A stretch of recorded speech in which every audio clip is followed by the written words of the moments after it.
Now let's have for number 20. The K to 12 curriculum includes programs for the gifted and talented, programs for learners with disabilities, madrasa curriculum, and indigenous peoples education program. Now, what does this prove of the K to 12 curriculum? Letter A, constructivist. Letter B, inclusive. Letter C, millennial. And letter D, subject matter centered. So the correct answer is letter B, inclusive. Why? Because the K to 12 curriculum shows inclusivity by addressing diverse learners' needs for special education, Muslim learners, indigenous groups, and gifted students. So this is the education for all, not just mainstream learners. Now for number 21. In OBE, assessment is focused on rather than intended results of learning. Letter A, demonstrated results. Letter B, formative results. Letter C, predicted results. And letter D, standardized results.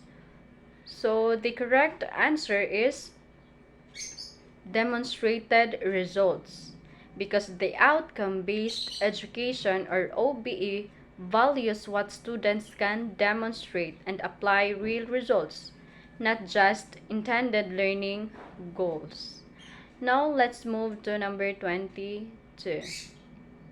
Understanding by design was adopted by the Philippines in the 2010s. The national secondary education curriculum that followed the UBD framework is an example of letter A, hidden curriculum, letter B, official curriculum, and letter C, recommended curriculum, and letter D, written curriculum. So the correct answer is letter B, official curriculum, because the UBD framework was adopted as part of DepEd's official curriculum, making it formally mandated for use in schools.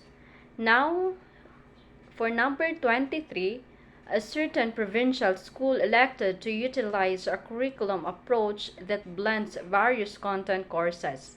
This exhibits letter A, broad fields, letter B, content-based, letter C, correlated subjects, letter D, mastery learning.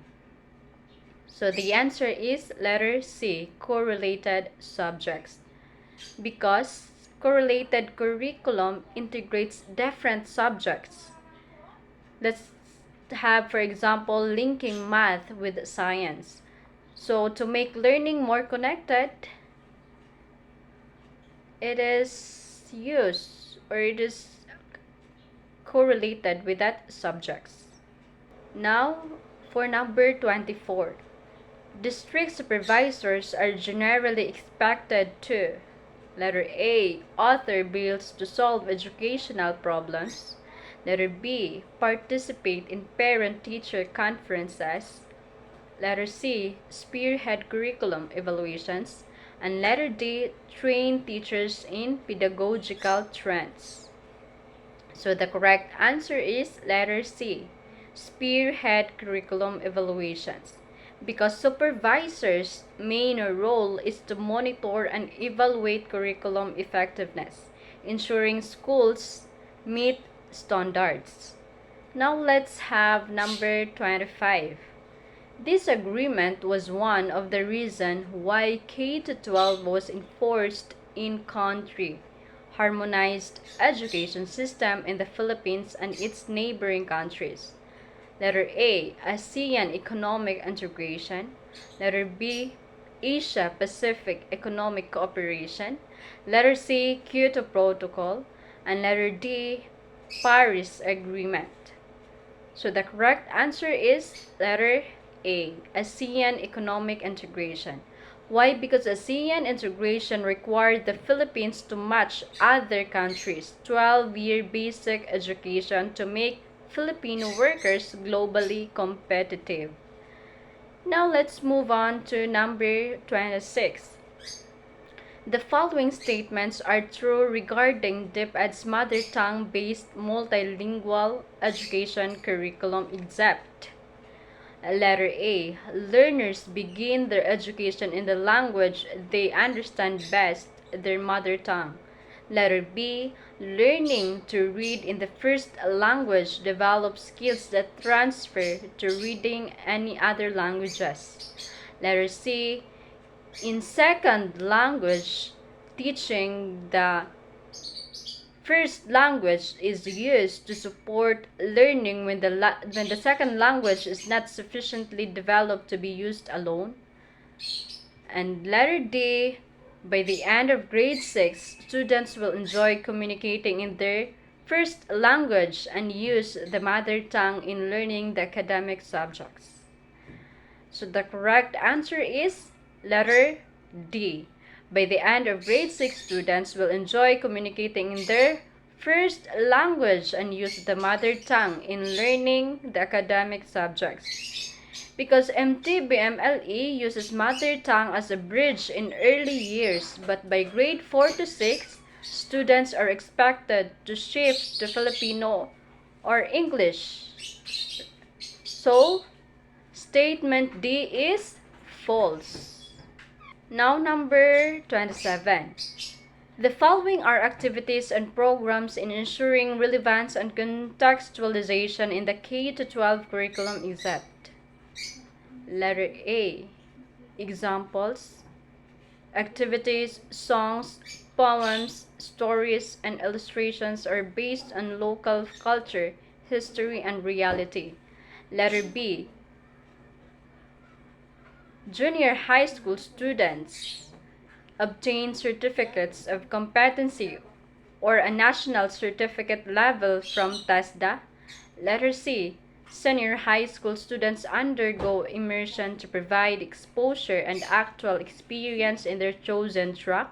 And letter D. Discussion on issues such as disaster risk reduction, climate change, adaptation, and information and communication technology are included in the enhanced curriculum.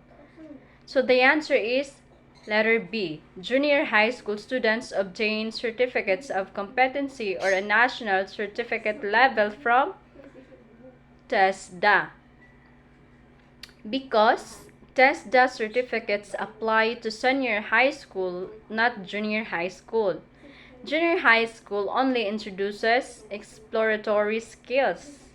Now for number 28. The K-12 graduate is nurtured to be a holistically developed Filipino with 21st century skills, which is not part of the list. Now letter A. Effective communication skills. Letter B. Learning and innovation skills. Letter C. Life and career skills. And letter D. Science, research, and technology skills.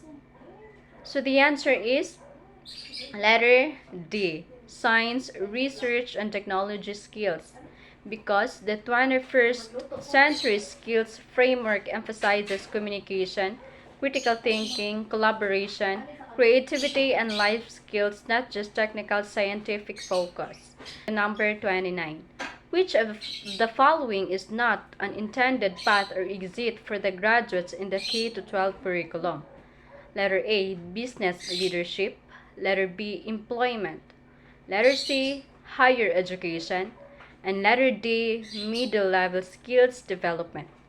So the correct answer is letter A. Business leadership, because the K-12 exits are employment, entrepreneurship, higher education, and middle-level skills development. Leadership is not a direct exit. Now for number 30. Which of the following is not a goal in music and art education in the K-12 curriculum? Letter A. Aesthetics. Letter B. Analytical and critical thinking. Letter C. Creative expression. And letter D. Cultural. So the answer is letter B. Analytical and critical thinking. Because MAPI goals are aesthetics, creativity, cultural, literacy, and expression. Critical thinking is more for science and math. Now let's have 31. Which of the following statements best describes education and curriculum during the pre-colonial period? Letter A. Focus on Catholicism in parishes and communities. Letter B. Bringing children to formal public schools in the barangays. And letter C. Promotion of adoration to the gods, respect for laws and customs by parents and elders. And the letter D. Education and schooling was managed, supervised, and controlled by friars and government leaders. So the answer is letter C. Promotion of adoration to the gods, respect for laws and customs by parents and elders.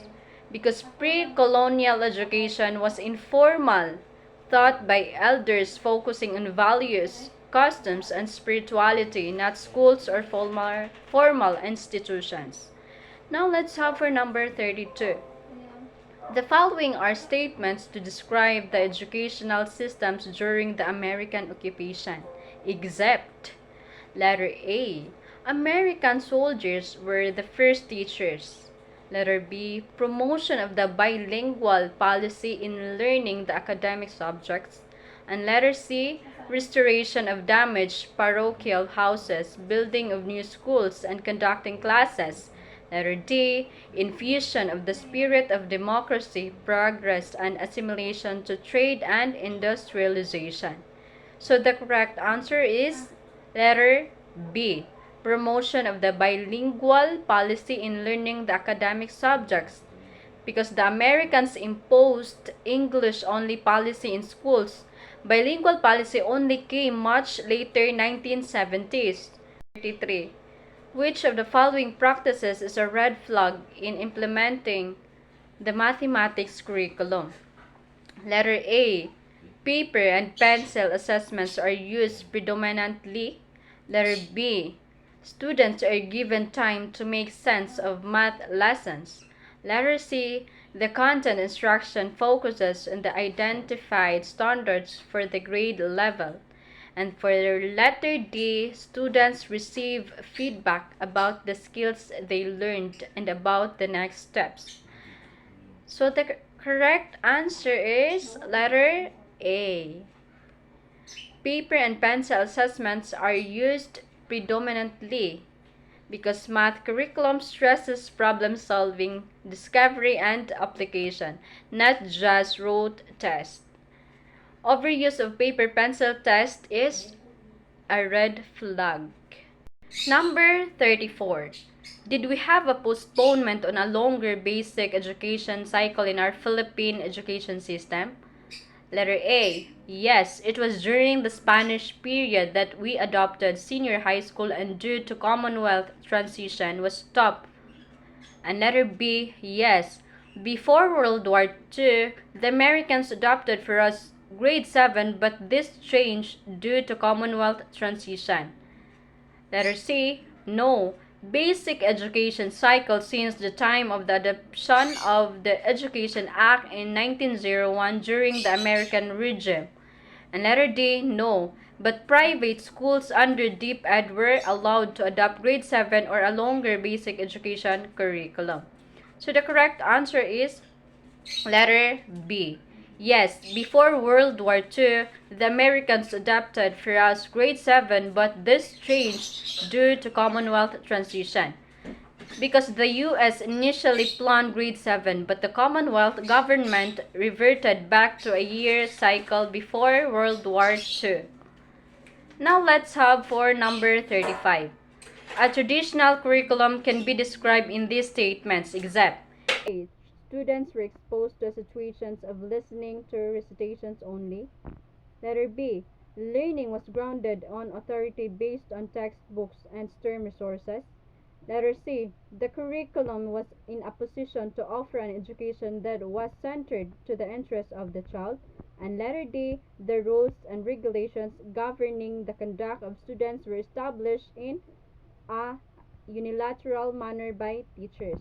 The correct answer is letter C. The curriculum was in position to offer an education that was centered to the interests of the child, because that traditional curriculum was teacher centered, or the textbook, but not child centered.